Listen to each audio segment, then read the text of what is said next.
வணக்கம் சார். வணக்கம்.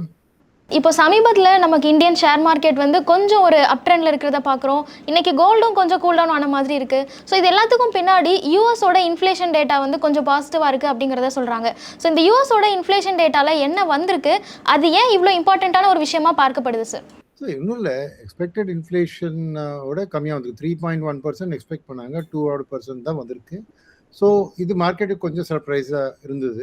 ஏன்னா இந்த 3% இன்ஃப்ளேஷன் இருக்கும்னு நினச்சிட்டு ஃபெட்டோட ரேட் கட் பாசிபிலிட்டியும் கம்மியாக இருந்தது. ஸோ நேச்சுரலாக இப்போ இந்த மாதிரி ஒரு இன்ஃப்ளேஷன் எதிர்பார்வையோட பெட்டராக வந்ததுனால உங்களுக்கு உடனே ஃபெட் ரேட் கட் பண்ணுவாங்க அப்படிங்கிற ஒரு இது தாட் ப்ராசஸ் வந்திருக்கு மார்க்கெட்டில். செகண்ட், இதில் என்ன தெரியுதுன்னா டேரிஃபோட இம்பேக்ட் கூட அந்த அளவுக்கு யூஎஸ் கன்சூமர் மேலே படலை. எதர் வந்து யூஎஸ் கம்பெனிஸே அதுக்கு அப்சர்வ் பண்ணிருக்காங்க, இல்லை எக்ஸ்போர்ட்டிங் கண்ட்ரீஸோட கம்பெனிஸே அப்சர்வ் பண்ணிருக்காங்க தெரியுது. ஸோ முதல்ல பயந்து இருந்தது. ஜெரோம் பவல் ஃபெட்டோட சேர்மன் கூட அதான் சொல்லியிருந்தாரு, இந்த மாதிரி டேரிஃப்னால வந்து இன்ஃப்ளேஷன் ஏறும்னு பயமுறுத்திருந்தாரு. ஸோ ஆக்சுவல் ரியாலிட்டியில் பார்த்தீங்கன்னா அது நடக்கலை. ஸோ இதெல்லாம் பார்த்துட்டு ஒரு ரிலீஃப் வந்துருக்கு. ஏன்னா எப்போவுமே ஈக்விட்டி மார்க்கெட்டுக்கு ஒரு ரேட் கட் ரொம்ப பிடிச்ச விஷயம். ஏன்னா இந்த ரேட் கட் ஆனால் லோன்ஸ் எல்லாம் மலிவாகும், டிமாண்ட் ஏறும். ரெண்டாவது, ஹெட்ஜ் ஃபண்ட்ஸ் எல்லாம் அங்கேருந்து பாரோ பண்ணிட்டு எமர்ஜிங் மார்க்கெட் எல்லாம் இன்வெஸ்ட் பண்ணுறாங்க, அவங்க காஸ்ட் ஆஃப் பாரோயிங்கும் கம்மியாகும். ஸோ நேச்சுரலாக ஒரு ரிஸ்க் ஆன் அதுன்னு சொல்லுவாங்க. ரேட் கட்டுக்கு வந்தால் ரிஸ்க் ஆன் ஆகும். அதே சமயத்தில் இந்த மாதிரி ரேட் கட் வந்ததுன்னா டாலரும் வீக் ஆகுது. ஸோ டாலர் வீக் ஆகிற பட்சம், ஏன்னா வெளிநாட்டிலேருந்து இன்ட்ரெஸ்ட் ரேட் ஹையாக யூஎஸ்ல இருந்தால் தான் யூஎஸ்ல வந்து போய் வந்து இன்வெஸ்ட் பண்ணுவாங்க. யூஎஸ் ட்ரெஜரி வந்து வெளிநாட்டு கண்ட்ரியோ வெளிநாட்டு நபர்களோ. பட் இன்ட்ரெஸ்ட் ரேட் குறையிறதுன்னா அவன் வேற ஏதாவது இடத்துல போய் இன்வெஸ்ட் பண்ணுறது. ஸோ இந்த டாலர் கொஞ்சம் கம்மியாகுது. கோல்டோட இன்னையோட மூவ்மெண்ட்டை வச்சு அது சொல்லக்கூடாது. ஏன்னா ஜென்ரலாக டாலர் வீக் ஆனால் தான் கோல்டு ஸ்ட்ராங் ஆகும். இன்னைக்கு வந்து அது மாதிரி நடக்கலை. ஸோ இந்த கோல்டோட மூவ்மெண்ட்டும் இந்த டாலர் மூவ்மெண்ட்டும் க்ளோஸாக நம்ம வந்து கொரிலேட் பண்ணோம்னா அது இன்னைக்கு கோல்டோட பையிங் கொஞ்சம் கம்மியாக இருந்திருக்கலாம், எது வேணா இருந்திருக்கு. ஸோ மார்க்கெட் என்னன்னா இந்த யூஎஸோட ஃபெட், ஏன்னா இப்போ பார்த்தீங்கன்னா இந்தியாவில் வருது எஃப்ஐஐ பணமே 40% வந்து அமெரிக்காவிலேருந்து தான் வருது. ஸோ யூஎஸோட ஃபெட் என்ன ரேட் கட் பண்ணாலும் அது வந்து ஓவராலாக ஃப்ளோஸை இம்பேக்ட் பண்ணுங்கிறதுனால தான் மார்க்கெட் அதனால ரியாக்ட் பண்ணுறது. பட் இது என்னன்னா ஒரு இஷ்யூ என்னன்னா, இது வந்து டெய்லி ஏதாவது ஒரு டேட்டா வந்துன்னே இருக்கும். அடுத்தது அன்எம்ப்ளாய்மெண்ட் டேட்டா வரும், அவங்க கன்சூமர் கான்ஃபிடன்ஸ் டேட்டா வரும். ஸோ இந்த மாதிரி ஒரு டேட்டாக்கும் வந்து மார்க்கெட்ஸ் ரியாக்ட் ஆகும். ஏன்னா ஷார்ட் டேர்ம் பிளேயர்ஸ் நிறைய இருக்காங்க, அவங்க ரியாக்ட் பண்ணுவாங்க. பட் ஆஸ் எ இன்வெஸ்டர் நம்ம ஜென்ரலாக இது வந்து ரியாக்ட் பண்ணக்கூடாதுன்னு தான் என்னோட நம்பிக்கை. இன்வெஸ்டர் இதுக்கு பெருசாக ரியாக்ட் பண்ண தேவையில்லை அப்படின்னு சொல்கிறீங்க. ஆனால் இந்தியன் மார்க்கெட்லேயும் ஒரு சின்ன மூவ்மெண்ட் இருக்கிறத பார்க்குறோம். இதை தாண்டி சவுத் கொரியா மாதிரியான உலகத்தில் பல நாடுகளோட மார்க்கெட்லேயும் இந்த மூவ்மெண்ட் லைட்டாக இருக்கிறத பார்க்க முடியுது. ஸோ யூஎஸ் ஒரு லார்ஜஸ்ட் எக்கானமி அப்படிங்கிறதுனால தான் அவங்க கிட்டேருந்து ஒரு நியூஸ் வரும்போது இப்படிலாம் நடக்குதா, இல்லை அதை தாண்டி யூஎஸில் அவங்களோட கன்சூமர் பேஸ்லையோ இல்லை வேறு ஏதாவது ஒரு முக்கியமான விஷயம் இருக்கா சார்? இல்லை, இது வந்து யூஎஸ் வந்து நீங்கள் லார்ஜஸ்ட் எக்கானமி சொல்கிறீங்க, அது வந்து 30% of the world economy. But ஆக்சுவலாக US stock market 60% of the world stock market. So அதனால் யூஎஸில் என்ன நடந்தாலும் அது வந்து எல்லா நாட்டோட மார்க்கெட்டும் டிஃப்ரெண்ட்டாக அஃபெக்ட் பண்ணும். ஏன்னா அங்கேருந்து தான் மணி ஃப்ளோ வந்து போகிறது. ஸோ இந்த டேட்டாக்கு ரியாக்ட் பண்ணுறது ஷார்ட் டேர்ம் ட்ரேடர்ஸ்மா. யூஎஸ்லேயும் சரி, மற்ற எமர்ஜிங் கண்ட்ரீஸ்லையும் சரி, இந்தியாலையும் சரி, ஷார்ட் டேர்ம் ட்ரேடர்ஸ் வந்து இந்த மாதிரி பாசிட்டிவ் நியூஸ் வந்து அதை பெட் பண்ணி எடுப்பாங்க. அடுத்த ரேட் கட் வரைக்கும் ஒரு கால் எடுப்பாங்க. அடுத்த ஃபெட் பாலிசி மீட்டிங் என்னைக்குன்னு பார்த்து அது வரைக்கும் ஒரு வியூ எடுத்துப்பாங்க. ஸோ ஆஸ் அ இன்வெஸ்டர் இதெல்லாம் வந்து ஒரு நாய்ஸ் தான். டெஃபினட்டாக ஷார்ட் டேர்ம் ட்ரேடர்ஸ்க்கு இது ஒரு ஆப்பர்ச்சுனிட்டி. ஸோ அவங்க இந்த மாதிரி எதிர்பாராத நியூஸ் வரும்னு எதிர்பார்த்து தான் அவங்க போடுவாங்க. ஸோ அவங்களுக்கெல்லாம் இது ஒரு நல்ல டைமு. இந்த மாதிரி மாட்டப்போனால் அதனால தான் மார்க்கெட்டில் வாலட்டிலிட்டியே வருது. ஸோ டெஃபினட்டாக யூஎஸில் என்ன நடந்தாலும் அது உலக மார்க்கெட்டை இம்பேக்ட் பண்ணும். கரன்சி மார்க்கெட்டாக இருக்கட்டும், இன்ட்ரெஸ்ட் ரேட் மார்க்கெட்டாக இருக்கட்டும், ஸ்டாக் மார்க்கெட்டாக இருக்கட்டும். இந்த மாதிரி யூஎஸ்ல ஒரு குளோபல் கியூஸ்லாம் நடக்கும்போது என்ன மாதிரி செக்டர்ஸ்லாம் இம்பாக்ட் ஆகும் சார்? டைரக்டா யூஎஸோட இம்போர்ட் எக்ஸ்போர்ட்ல ரிலேட் ஆன செக்டர்ஸ் மட்டும்தான் இதனால பாதிக்கப்படுமா, இல்லை அதை தாண்டியும் இதோட பாதிப்பு இருக்குமா? இல்லை, இதுக்கும் யூஎஸோட இம்போர்ட் எக்ஸ்போர்ட்டுக்கும் எந்த சம்மந்தமும் கிடையாது. இந்த ரேட் கட் வரதுனால ஒருவேளை நாளைக்கு ஆர்பிஐயும் ரேட் கட் பண்ணுவாங்களா அப்படிங்கிற ஊகிப்பில் இங்கே ரேட் சென்சிட்டிவ் செக்டர்லாம் பாசிட்டிவாக இம்பேக்ட் ஆகும். ஸோ ஆட்டோ, ரியல் எஸ்டேட், இதெல்லாம் என்ன கொஞ்சம் இன்ட்ரெஸ்ட் ரேட் கம்மியானாலும் அவங்க டிமாண்ட் ஏற வாய்ப்பு இருக்கு இல்லையா? ஸோ இன்னைக்கு பார்த்தீங்கன்னா அந்த ஒரு டெம்பரரி ரியாக்ஷன் ஆட்டோவில் தெரிஞ்சிருக்கு, ரியாலிட்டியில் தெரிஞ்சிருக்கு. ஸோ அந்த மாதிரி ரேட் சென்சிட்டிவ் செக்டர்ஸில் இந்த இம்பாக்ட் தெரியும். பட் இதெல்லாம் ஷார்ட் டேர்ம். நாளைக்கே வேற ஏதாவது ஒரு நியூஸ் வந்து அன்எம்ப்ளாய்மெண்ட் ஏறிடுச்சுன்னு வச்சு, அன்எம்ப்ளாய்மெண்ட் ரேட் ஏறிடுச்சுன்னு ஒரு டேட்டா வந்துருச்சுன்னா உடனே ஐயோ ரேட் கட் நடக்காதுன்னு எல்லாமே இந்த கெயின்ஸ் எல்லாம் திரும்ப லாஸஸாக மாறிடும். ஸோ இந்த மாதிரி ஷார்ட் டேர்ம் மூவ்மெண்ட்ஸ் வந்துட்டு இருக்குமா? ஆஸ் அ இன்வெஸ்டர் அது வந்து நம்ம வந்து இந்த ரேட் கட் வந்துன்னா இதை போய் நீ காலைல வாங்குறேன் சாயங்காலம் விற்கிறேன் அப்படிங்கிறதுக்கு நான் வந்து நான் இது பண்ணல. ஆஸ் அன் இன்வெஸ்டர் இதெல்லாம் இக்னோர் பண்றது தான் பெட்டர். அண்ட் எஃப்ஐஐஸ் இந்த மாதிரி இன்ஃப்ளேஷன் டேட்டாவோ இல்லை மற்ற நியூஸோ யூஎஸ்லேருந்து வரும்போது எஃப்ஐஐஸ் இதை எப்படி அப்ரோச் பண்ணுவாங்க சார்? எஃப்ஐஎஸ்லையும் short term, medium term, long term FIIs இருக்காங்க. ஷார்ட் டேர்ம் எஃப்ஐஎஸ் இது ஒரு ஆப்பர்ச்சுனிட்டியாக பார்த்துட்டு எமர்ஜிங் மார்க்கெட்டில் பணம் போடுவாங்க. அதில் India, China, South Korea, Taiwan இவங்களை கம்பேர் பண்ணி கொஞ்சம் கொஞ்சம் பைசா போடுவாங்க அவங்களோட வேல்யூவேஷன் அந்த மெட்ரிக் வச்சு. ஸோ ஷார்ட் டேர்மாக எஃப்ஐஐஸ் சரி, டொமஸ்டிக் இன்வெஸ்டர்ஸும் சரி, ரீட்டைல் இன்வெஸ்டர்ஸும் சரி, ஷார்ட் டேர்ம் அவுட்லுக் இருக்கணும் அதுக்கு ரியாக்ட் பண்ணுவாமா. ஸோ எஃப்ஐஐ அப்படின்னு ஒரே வார்த்தையில் எல்லா எஃப்ஐ நம்ம வந்து ஒரே மாதிரி யோசிக்க முடியாது. சாவரின் வெல்த் ஃபண்டுன்னு 10, 15, 20 வருஷம் அவுட்லுக் வச்சு இன்வெஸ்ட் பண்ணுறவன் இருக்கான். அவன் இந்த மாதிரி ரேட் கட்லாம் வச்சுட்டு ஒரு டெசிஷன் எடுக்க மாட்டான். மீடியம் டேர்ம் இவங்களும் இந்த மாதிரி டெசிஷன் எடுக்க மாட்டான். ஷார்ட் டேர்மில் ஹெட்ஜ் ஃபண்ட், ஏன்னா அவங்க பாரோ பண்ணி இன்வெஸ்ட் பண்ணுறாங்க. ஸோ நேச்சுரலாக அவங்களுக்கு பாரோயிங் காஸ்ட் கம்மியாகுதுன்னா நேச்சுரலாக அவங்க வந்து அலோகேஷனை எமர்ஜிங் மார்க்கெட்டில் இன்க்ரீஸ் பண்ணுவாங்க. பட் அல்டிமேட்லி எமர்ஜிங் மார்க்கெட்டுக்குள்ளே அவங்களுக்கு வேல்யூவேஷனை பார்ப்பாங்க. ஸோ இந்தியாவோட வேல்யூவேஷன் எப்படியும் அவ்வளோ அதிகமாக இல்லாததுனால, அதிகமாக இருக்கிறதுனால அவன் அந்தளவுக்கு இந்தியாவுக்கு அலோகேஷன் கொடுக்கறதில்ல. பட் லாஸ்ட் 1 or 2 டேஸில் பார்த்தீங்கன்னா கொஞ்சம் எஃப்ஐஐ பாசிட்டிவாக இந்தியாவுக்கு கொஞ்சம் பாசிட்டிவாக வந்துடுற ஒரு தகவல் வந்திருக்கு. ஸோ அதுதான் சஸ்டெயின் ஆகும்னு நான் நினைக்கிறேன். இப்போ இந்தியன் மார்க்கெட்டில் நம்ம டிஐஎஸ் நிறைய பார்ட்டிசிபேட் பண்ணுறாங்க, டிஐஎஸ் வந்து பெருசாக மார்க்கெட்டை இறங்க விட மாட்டாங்க அப்படிங்கிறதெல்லாம் பேசுகிறோம். ஸோ இந்தியன் மார்க்கெட்டில் எஃப்ஐஎஸ் இல்லாட்டியும் மார்க்கெட் நல்ல பெர்ஃபார்ம் ஆகும், மார்க்கெட் டிரைவ் ஆகும் அப்படிங்கிற ஒரு ஸ்டேஜுக்கு இந்தியன் மார்க்கெட் மூவ் ஆகுதா? டிஐஎஸோட பார்ட்டிசிபேஷன் அந்தளவுக்கு இருக்குதா சார்? இல்லை இல்லை இப்போ 1 year ரிட்டர்ன் பாருங்கள், வெறும் லார்ஜ் கேப் தான் ஓரளவுக்கு ஒரு சிங்கிள் டிஜிட் ரிட்டர்ன் கொடுத்துருக்கு. மிட் கேப் ஃப்ளாட்டாக இருக்குது, ஸ்மால் கேப் -6 or 7% இருக்குது 1 year. ஸோ அதனால் நீ வெறும் டிஐஏ சப்போர்ட் வச்சுட்டு ஃபுல் மார்க்கெட் இப்போ நிஃப்டி 500 500 கம்பெனியில் பார்த்தீங்கன்னா 370 கம்பெனி இன்னமும் அவங்க லைஃப் டைம் ஹைக்கு கீழே இருக்காங்க. நிஃப்டி லைஃப் டைம் ஹையை தொட்டிருக்கலாம். ஸோ ரொம்ப போலரைஸ்டாக இருக்குது. வெறும் டிஐஏ சப்போர்ட் வச்சுட்டு உங்களுக்கு மொத்த மார்க்கெட்டும் ஏறும். லார்ஜ் கேப் ஏறலாம், ஏன்னா அதில் அவங்களுக்கு சேஃப்டி இருக்குது. நாளைக்கு அதை விற்றுட்டு மிட் கேப் வாங்கணும்னா லார்ஜ் கேப்பில் போனால் அவங்களுக்கு ஈஸியாக விற்கலாம். ஸோ அதனால் அவங்க லார்ஜ் கேப்பில் கொஞ்சம் கான்சன்ட்ரேட் பண்ணுறாங்க. எஃப்ஐஎஸும் லார்ஜ் கேப் விற்றுறதுனால டிஐஎஸும் அந்த லார்ஜ் கேப்ஸும் அதிகமாக வாங்கி வச்சுருக்காங்க போர்ட்ஃபோலியோவில். அது ஃபுல்லாக டிஐஐ பையிங் வந்து என்டர் ஆகி நம்ம இந்தியன் ப்ராட் மார்க்கெட் மூவ் ஆகுங்கிறது நம்ம வந்து சொல்ல முடியாது. எஃப்ஐஎஸ் திரும்பி வந்தால் தான் அவங்க விற்கிற லார்ஜ் கேப் வந்து வாங்கினாங்கன்னா டிஐஎஸ் அந்த லார்ஜ் கேப்பை எஃப்ஐஎஸ்ட்டை வச்சுட்டு அந்த மனதை தூக்கி மீடியம் ஸ்மால் கேப்பில் போட வாய்ப்பு இருக்குது. ஸோ வெறும் டிஐ பாரத் இப்போ போன வருஷம் எடுத்துங்களேன், $18 billion எஃப்ஐஎஸ் விற்றுருக்காங்க. போன வருஷம் இல்லை, சாரி, இந்த 2025 $18 billion மேலே எஃப்ஐஎஸ் விற்றுருக்காங்க. அதுக்கு 2 மடங்குக்கு மேலே $40 billion வந்து டிஐஎஸ் வாங்கியிருக்காங்க. அவ்வளோ 2 மடங்கு வாங்கியும் small cap and mid cap index பர்ஃபார்மே பண்ணலை. ஸோ கிளியராக உங்களுக்கு ஆன்சர் உங்ககிட்ட இருக்குது. தட் வெறும் டிஐஐ பையிங் வச்சுட்டு நீங்கள் ஓவராலாக எல்லாம் ப்ராடர் மார்க்கெட்டையும் பர்ஃபார்ம் பண்ணுறதுக்கு வாய்ப்பு இல்லை. டிஐஎஸும் என்ன பண்ணுறாங்கன்னா பணம் மக்களுக்கு கொடுக்குறாங்க இல்லையா, எஸ்ஐபி மூலமாக, இன்வெஸ்ட்மெண்ட் மூலமாக ஒரு மாதமும் 40-50,000 கோடி ரூபா கொடுக்குறாங்க. ஸோ அவங்களும் வேறு வழி இல்லை, ஏதாவது வாங்கியானோங்கிறதுக்காக ஏதாவது வாங்குறாங்க தவிர அவங்களும் வந்து அந்த செக்டர் ரொட்டேட் பண்ணுறாங்க. இப்போது ஜிஎஸ்டி கட் வந்தது, கன்சம்ஷன் ஆட்டோ நல்லா இருக்கனால ஆட்டோவில் இன்வெஸ்ட் பண்ணாங்க. பட் அதே ஆட்டோவில் இன்வெஸ்ட் பண்ணுறதுக்காக வேறு ஏதாவது விற்க வேண்டியது, ஐடியை விற்றுட்டு ஆட்டோ வாங்கினாங்க, ரியாலிட்டியை விற்றுட்டு ஆட்டோ வாங்கினாங்க. ஸோ ஒரு ரொட்டேஷன் நடத்துறதே தவிர ஓவரால் மார்க்கெட்டோட மூவ்மெண்ட், ஓவரால் மார்க்கெட் நான் சொல்கிறது நிஃப்டி 500 ஒரு டோட்டல் கேபிட்டல் மார்க்கெட்டோ முன்னே போகிறதுக்கு வெறும் டிஐஓட பையிங் வச்சு பண்ண முடியாது இன்னைக்கு இருக்கிற லெவல்ஸ் ஆஃப் டிஐ. அப்போ இந்தியன் மார்க்கெட்ல டிஐஎஸோட ரோல் என்னவா இருக்கு? டிஐஎஸ் இந்தியன் மார்க்கெட்டுக்கு என்ன வேல்யூ ஆட் பண்றாங்க சார்? டிஐஎஸ் இந்தியன் மார்க்கெட்டில் ரொம்ப இம்பார்ட்டண்ட்டாக வேல்யூ ஆட் பண்ணுறாங்க. வாலட்டிலிட்டியை கம்மி பண்ணுறாங்க. இந்தியாவோட வாலட்டிலிட்டி இண்டெக்ஸ் விக்ஸ் அப்படின்னு இருக்குது, அது 10க்கு கீழே வந்துடுது. ஏன்னா எஃப்ஐஎஸ் என்ன விற்றாலும் அதை கம்ப்ளீட்டாக அப்சார்ப் பண்ணுறாங்க டிஐஎஸ். ஸோ மார்க்கெட்டை விழாமல் காப்பாற்றிட்டு ஒரு வாலட்டிலிட்டியை கம்மி பண்ணிட்டு மெயின்டைன் பண்ணுறாங்க. அதான் டிஐஎஸோட biggest positive contribution to the market. ஒன்று. ரெண்டாவது, டிஐஎஸ் என்ன பண்ணுறாங்கன்னா ஒரு கான்ஃபிடென்ஸ் கொடுக்குறாங்க. அதாவது மார்க்கெட் விழாது அப்படின்னு நான் சொன்ன விழாமல் பார்த்ததுனால ஃபியூச்சர் இன்வெஸ்டர்ஸ்க்கு ஒரு கான்ஃபிடன்ஸ் கொடுக்குறாங்க. டிஐஎஸ் சப்போர்ட் ஸ்ட்ராங்காக இருக்கிறதுனால இனிமேல் அந்தளவுக்கு நெகட்டிவ் ரிட்டர்ன் ஒரு பயங்கரமாக 20% 30% நெகட்டிவாக போர்ட்ஃபோலியோ வரத்துக்கு அவ்வளோ வாய்ப்பு இல்லை அப்படிங்கிற கான்ஃபிடன்ஸ்னால நிறைய பேர் இன்னமும் பணம் போடுறதுக்கு ரெடியாக இருக்காங்க.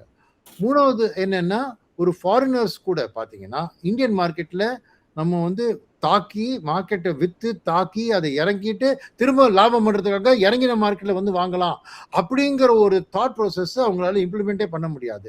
ஏன்னா அவங்களுக்கு தெரியும் நான் என்ன விற்றாலும் டிஐஎஸ் கிட்ட கேஷ் இருக்கு வாங்குறதுக்குன்னு. ஸோ அவங்களோட ஆக்ஷனும் அதனால தான் செல்லிங் ப்ரெஷர் கம்மியாயிட்டுருக்கு. ஏன்னா நிறைய ஷார்ட் டேர்ம் பிளேயர்ஸ் என்ன பண்ணுவாங்கன்னா தான் போய் வித்துட்டு விலையை இறக்கிட்டு அதே போய் நாளைக்கு போய் வாங்குறது, இந்த மாதிரி ஒரு ஷார்ட் டேர்ம் வாலட்டிலிட்டி அட்வான்டேஜ் எடுத்து இந்த ஹெட்ஜ் ஃபண்ட்ஸ் பண்ணுற வேலையெல்லாம் இந்தியாவில் ஓரளவுக்கு அவங்களுக்கு வந்து ஃபெயிலியர் ஆயிருக்கு இந்த ஷார்ட் டேர்ம் ரொட்டேஷனில். ஸோ அந்த அளவுக்கு நமக்கு பார்த்தீங்கன்னா இப்போ எஃப்ஐ இந்த செல்லிங்கும் கொஞ்சம் கம்மியாகி கொஞ்சம் கொஞ்சமாக மார்ஜினலாக பாயிங் பாசிட்டிவாக வருது. ஸோ டிஐஎஸ் வந்து ரொம்ப இம்பார்ட்டன்ட் ஒர்க் பண்ணுறாங்க மார்க்கெட் விழாமல் இருக்கிறதுக்கு. ஆனால் மார்க்கெட்டை ஏறணும் நல்லபடி 15% ரிட்டர்ன் மார்க்கெட் வரணும்னா எஃப்ஐஎஸோட திரும்பி வருது ரொம்ப முக்கியம்.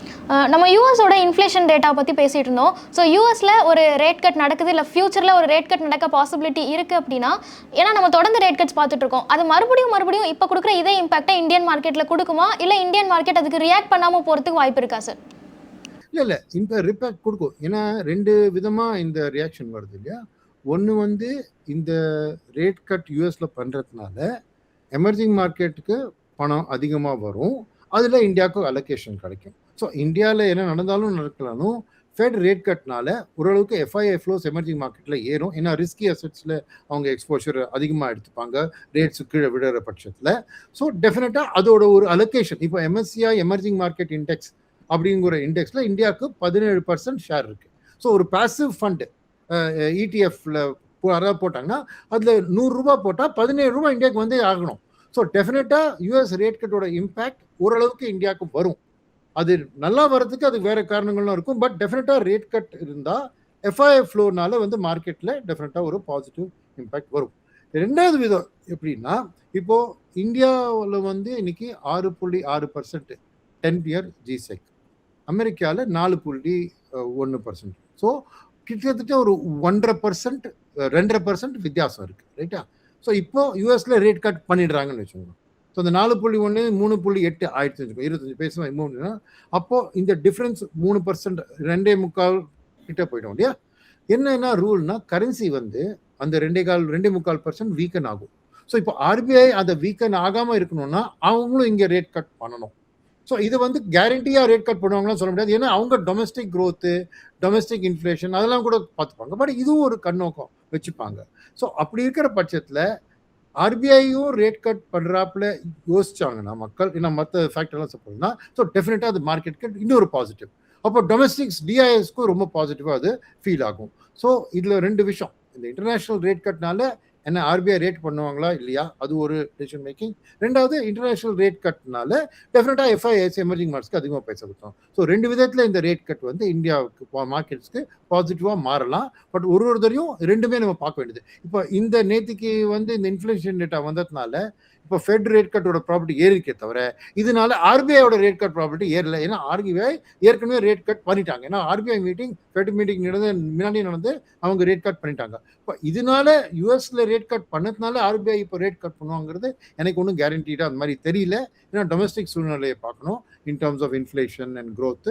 ஸோ அதனால இதோட இம்பேக்ட் பியூர்லி எனக்கு தெரிஞ்சு ஒரு இன்வெஸ்டர்ஸ் எல்லாம், இன்ஸ்டிடியூஷனல் இன்வெஸ்டர்ஸ் எல்லாம், ஓஹோ இந்த ஃபெட் ரேட் கட் பண்ணால் எமர்ஜிங் மார்க்கெட்டுக்கு ஃப்ளோ ஏறும், அப்போ இந்தியாவுக்கும் ஒரு பாகம் கிடைக்கும், அதனால இந்தியாவுக்கு சப்போர்ட் கிடைக்கும், அது வரதுக்கு முன்னாடி நான் வாங்கினா என்ன அப்படின்னு ஒரு பையிங் பவர், பையிங் இன்ட்ரெஸ்ட் வந்துருக்கு.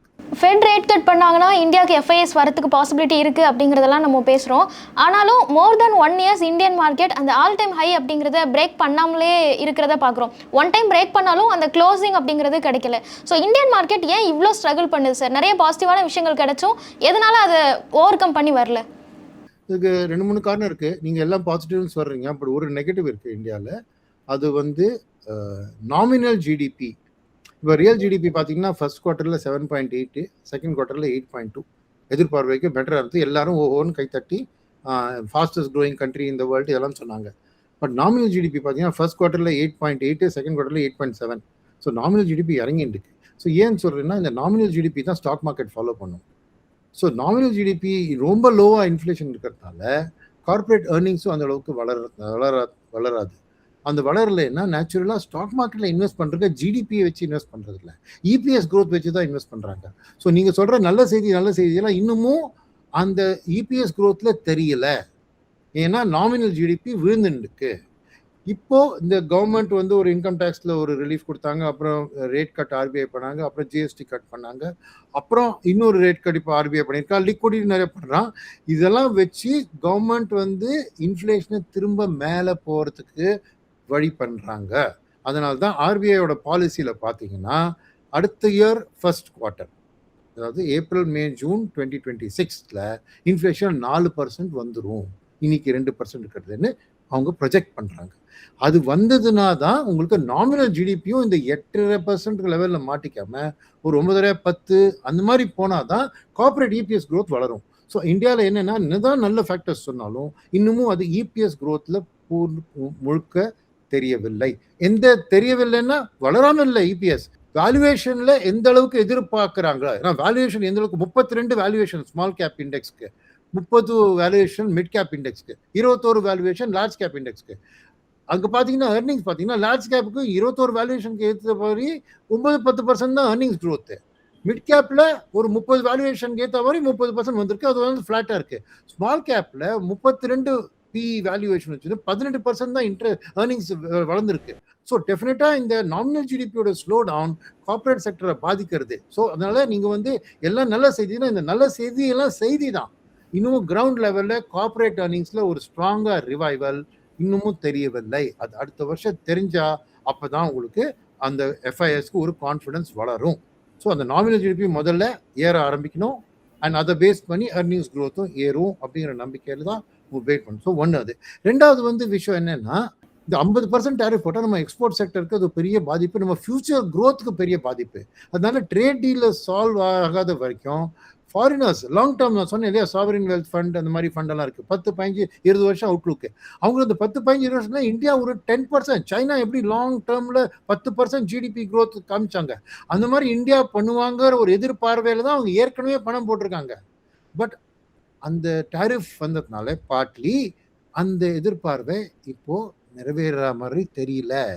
இதே 7% 8% 7% லெவல்லையே நம்ம மாட்டிட்டு இருக்கோம்னா அது இன்னைக்கு இருக்கிற ஸ்டாக் மார்க்கெட்டோட வேல்யூவேஷன் அதுதான் ஜஸ்டிஃபை பண்றது.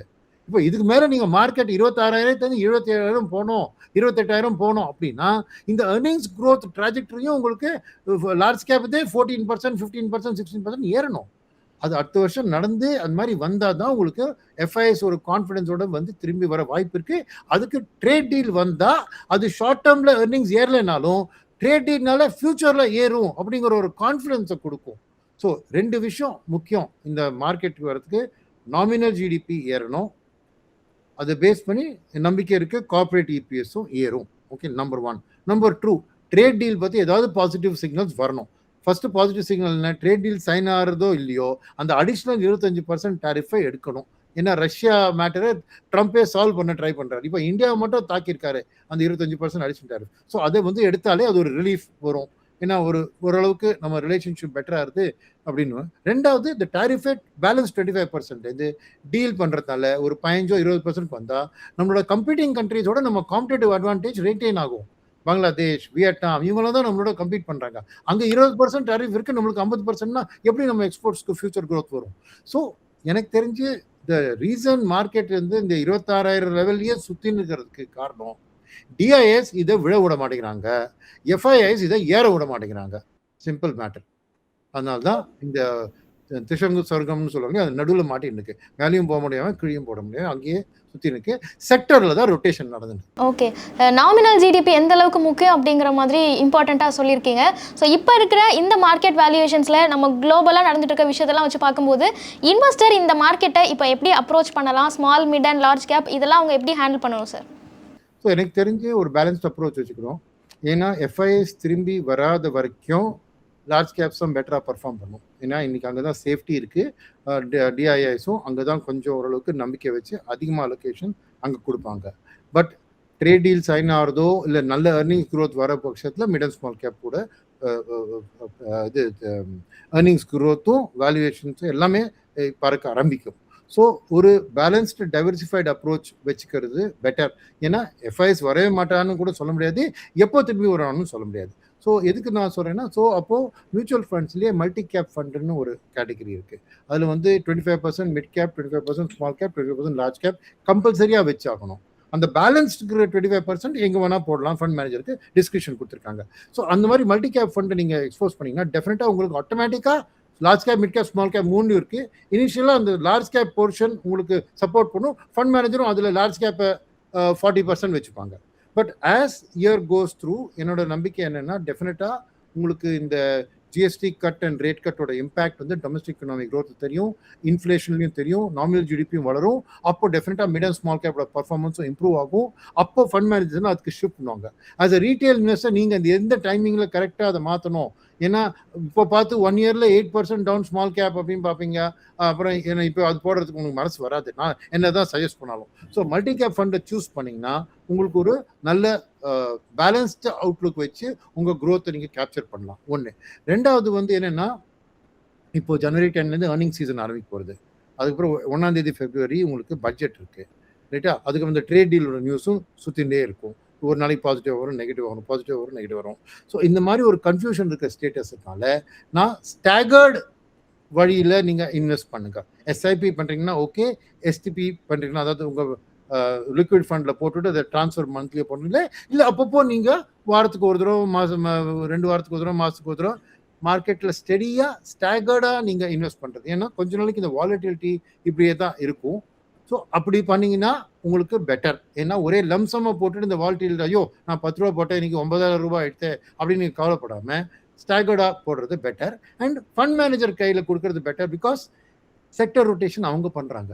ஸோ நீங்கள் வந்து உட்காந்து இந்த செக்டரை பிக் பண்ணலாம். ஏன்னா என்னோட கேள்வியும் கேட்டால் ஐடி செக்டர், ரியாலிட்டி செக்டர் ரொம்ப கரெக்டாக இருக்குது, அடுத்த வருஷம் நல்லா பவுன்ஸ் பேக் ஆகும். ஆனால் இவ்வளோ கரெக்ட் ஆனதுல நிறைய பேருக்கு கான்ஃபிடன்ஸ் இருக்கா தான் ஐடியில் போடுறதுக்கு. வேற ஃபண்ட் மேனேஜர்ஸ் ஈஸியாக அவங்க ஸ்டடி வச்சு ஒரு வேல்யூவேஷன் கம்பேரிசன் வச்சு ஐடியில் இன்வெஸ்ட் பண்ண ஆரம்பிக்கலாம். ஸோ நீங்கள் ஃபண்ட் மேனேஜர் கையில் கொடுத்தீங்களாலே அவங்களுக்கு அந்த செக்டர் ரொட்டேஷனோட பெனிஃபிட்டை உங்களுக்கு கொடுப்பாங்க. ஸோ மல்டி கேப் ஃபண்ட் தான் பெஸ்ட் ஆப்ஷன். அப்புறம் லார்ஜ் அண்ட் மிட் கேப்னு ஒரு கேட்டகரி, அதுவும் ஒரு நல்ல ஆப்ஷன்.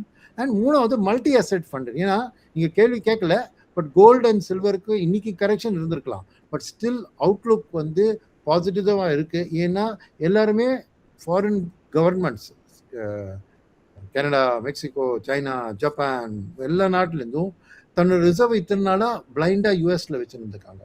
ஏன்னா யூஎஸ் ஒரு சேஃப் கண்ட்ரி, பயம் இல்லாமல் அங்கே வைக்கலாம், எப்போ வேணால் நம்மளுக்கு பணம் கிடச்சிரும், ஒன்றும் டிஃபால்ட் எல்லாம் ஆகாதுங்கிற நம்பிக்கையில் ட்ரஸ்ட் பண்ணியிருந்தாங்க. ஒரு இப்போ இந்த ட்ரம்ப் வந்ததுலேருந்து, டாரிஃப் வார் வந்ததுலேருந்து, அந்த ரஷ்யா உக்ரைன் வாரில் ரஷ்யாவோட பணத்தை அப்படியே கப்ஸா பண்ணிட்டாரு, அலோவ் பண்ணல அவங்களை யூஸ் பண்ண.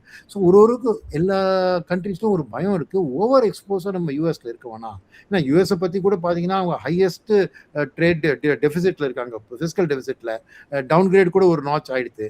ஸோ ஓரளவுக்கு யூஎஸ் மேலே கொஞ்சம் கான்ஃபிடென்ஸ் கம்மியாக இருக்குது உலக fund managers, sovereign wealth fund மேனேஜர்ஸ்க்கு. ஸோ அவங்கெல்லாம் ஆல்டர்னேட்டிவாக வேறு ஏதாவது கரன்சியை நம்புறதுக்கு பதிலாக இந்த கோல்டு அண்ட் சில்வரில் கொஞ்சம் கொஞ்சமாக அவங்க பணத்தை போட்டுருந்துருக்காங்க. அதனால தான் கோல்டு அண்ட் சில்வரோட ராலி அது அடுத்த வருஷமும் கண்டினியூ ஆகும். பிகாஸ் ட்ரம்ப் இருக்கிற வரைக்கும் அந்த ஒரு அன்சர்டனிட்டி இருந்தால் இருக்கும். எல்லாரும் அந்த அளவுக்கு அமெரிக்காவை நம்பி ஃபுல் பணத்தையும் அமெரிக்காவில் போட மாட்டாங்க. ஸோ இதுக்கு ஒரு விதத்தில் ஒரு பேர் சொன்னால் டாலரைசேஷன், டாலர் எக்ஸ்போஷர்லேருந்து தன்னை விலகிக்கிறது. அந்த டீடாலரைசேஷன் ப்ராசஸில் கோல்டு அண்ட் சில்வர் தான் பிகெஸ்ட் பெனிஃபிஷரிஸ். ஸோ இந்த வருஷம் அதனால தான் அந்த 50-60% கோல்டு அண்ட் சில்வரோட அப்ரிசியேஷன் காரணமே மெயினாக அந்த பையிங் தான். அந்த அவங்க பண்ணுற பையிங்னால இந்த இன்க்ரீஸ் இந்த ப்ரைஸை பார்த்து ரீட்டைல் இன்வெஸ்டர்ஸ்லாம் நிறைய இந்தியாவில் மட்டும் இல்லை வெளிநாட்டிலையும் இடிஎஃப்ஸில் பணம் போட ஆரம்பிச்சிருக்காங்க. ஸோ அந்த இடிஎஃப்ல ரீட்டைல் பையிங்னாலும் திரும்ப கோல்டு அண்ட் சில்வர் ஏறுது. இந்தியாவிலையும் நீங்கள் பார்த்துருப்பீங்க, மாதம் மாதம் ரீட்டைல் கோல்ட்ஸ் இடிஎஃப், சில்வர் இடிஎஃப்ல தொகை ஏறின்னு தான் போகிறது. ஸோ எல்லாரும் இந்த பாஸ்ட் ரிட்டர்ன்ஸை பார்த்து அதில் பணம் போடுறாங்க. ஸோ டெஃபினட்டாக கோல்டு அண்ட் சில்வரும் ஒரு important part of the allocation for next year. Because இந்த சூழ்நிலை அவ்வளோ ஈஸியாக மாறுற மாதிரி தெரியல. ஸோ டெஃபினட்டாக கோல்டு அண்ட் சில்வரும் டீசெண்டாக ரிட்டர்ன் கொடுக்கும். ஸோ அதுக்கு நீங்கள் டைரெக்டாக கோல்டு சில்வர் இடிஎஃப்பும் வாங்கலாம். இல்லைன்னா மல்டி அசெட் ஃபண்ட் அப்படின்னு மியூச்சுவல் ஃபண்டில் ஒரு கேட்டகரி இருக்குது. அதில் அப் டு 20% வந்து கோல்டு அண்ட் சில்வரில் அலோகேட் பண்ணுறாங்க. சில ஃபண்ட் ஹவுசஸ் கோல்டு ப்ரிஃபர் பண்ணுறாங்க, சில பேர் மிக்ஸு, சில பேர் அதிகமாக சில்வர். அதை நீங்கள் ஸ்டடி பண்ணி எடுத்துக்கலாம். பட் டெஃபினட்டாக மல்டி அசெட் ஃபண்டு ஒரு இம்பார்ட்டன்ட். ஏன்னா ஈக்விட்டி எக்ஸ்போஷரும் இருக்குது, கொஞ்சம் டெட்டும் இருக்குது, கொஞ்சம் கோல்டு அண்ட் சில்வரும் இருக்குது. ஸோ மல்டி கேப் ஃபண்ட் ஒரு பக்கம், மல்டி அசெட், இது ரெண்டும் கம்பைன் பண்ணி உங்கள் கோர் போர்ட்ஃபோலியோ வச்சு ஸ்டாகர்டாக நீங்கள் இன்வெஸ்ட் பண்ணிங்கன்னா அதுதான் உங்களுக்கு நெக்ஸ்ட் இயருக்கு பெஸ்ட்டாக இப்போ இருக்கிற சூழ்நிலையில் நான் ரெக்கமெண்ட் பண்ணுற அவுட்லுக் ஆக்ஷன்ஸ். மார்க்கெட் இன்னைக்கு என்ன மாதிரியான ஒரு என்வரான்மெண்ட்டில் இருக்குது, இன்வெஸ்டர் அதை எப்படி அப்ரோச் பண்ணணும், 2026 என்ன எக்ஸ்பெக்ட் பண்ணலாம் அப்படின்னு நிறைய முக்கியமான இன்ஃபர்மேஷன் ஷேர் பண்ணியிருக்கீங்க. Thank you so much sir. மேலும் ஈடி தமிழ் சேனல்ல வரப்போகும் பிசினஸ் மற்றும் அது ரிலேட்டடான வீடியோவை பார்க்க உடனே கீழே இருக்க சப்ஸ்கிரைப் பட்டனை கிளிக் பண்ணுங்க.